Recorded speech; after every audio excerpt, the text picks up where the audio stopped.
Dis-moi, Sir Kingsley, est-ce que tu penses que le Seigneur va revenir très bientôt? Oui. Alors dis-moi, que va accomplir le Seigneur quand il reviendra? Eh bien, il nous amènera au royaume des cieux, bien sûr. Mais comment nous amènera-t-il au royaume des cieux? Ah. Où est situé le royaume des cieux? Où le Seigneur nous amènera-t-il exactement? Quand le Seigneur reviendra, eh bien, il va faire chouf, chouf. Et il va nous emmener dans les nuages pour que nous soyons avec lui. Oui. Parce que le royaume des cieux est au ciel, évidemment. Je dois dire que Quoi? je ne suis pas tout à fait d'accord avec Ah toi. bon? Mais pourquoi ça? Le Seigneur Jésus dit Oui. que ton règne vienne, que ta volonté soit faite sur la terre comme au ciel. Et maintenant, dans l'Apocalypse 11:15, qu'est-ce que ça donne? Le royaume du monde est remis à notre Seigneur et à son Christ. Oui. Et il régnera au siècle des siècles. Les paroles du Seigneur sont très claires. Oui. Elles nous expliquent que le royaume de Dieu sera établi sur terre. Oui. Dis-moi, est-ce que tu crois que ce que Dieu dit va se réaliser? Eh bien oui, bien sûr, absolument. Alors, si le royaume de Dieu est établi sur terre, Oui. quand nous serons emmenés, où irons-nous? Je ne m'étais encore jamais vraiment posé la question. Oh là là, mon Dieu.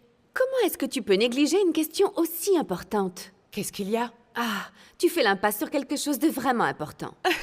Sur quoi est-ce que je fais l'impasse et qui est si important? Eh bien- je peux compter sur le Seigneur. Ah. Je sais qu'il ne m'abandonnera pas. Tu regardes toujours le ciel et tu attends que le Seigneur descende des nuages. Oui. Et puis, tchouf, qu'il t'élève dans les nuées pour que tu sois avec lui. Oui, alors? Mais quand ils annoncent au milieu de la nuit que l'époux est venu, si tu ne vas pas l'accueillir et que tu manques ta chance d'être emmené dans le royaume des cieux, tu ne fais pas l'impasse sur quelque chose d'important? C'est vrai que vu comme ça, je suppose que tu as raison. En ce moment, le monde religieux tout entier rêve d'être emmené dans le royaume des cieux. Oui. Et je crois que tu fais partie des rares personnes à bien le comprendre. Ah. Alors dis-moi, comment Oui. le Seigneur viendra-t-il? Quelle est l'œuvre qu'il va accomplir? Le Seigneur Jésus nous l'a déjà dit très clairement. Très clairement? Tiens, écoute bien. Oui. Voici, je me tiens à la porte et je frappe. Si quelqu'un entend ma voix et ouvre la porte, j'entrerai chez lui, je souperai avec lui et lui avec moi.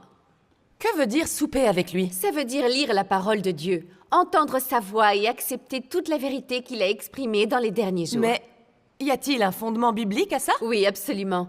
Le Seigneur Jésus dit « J'ai encore beaucoup de choses à vous dire, mais vous ne pouvez pas les porter maintenant. Quand le Consolateur sera venu, l'Esprit de vérité, il vous conduira dans toute la vérité. » Waouh, le Seigneur nous a vraiment dit ça? Oui, et puis, dans l'Apocalypse 2:7, il est écrit Que celui qui a des oreilles entende ce que l'Esprit dit aux églises.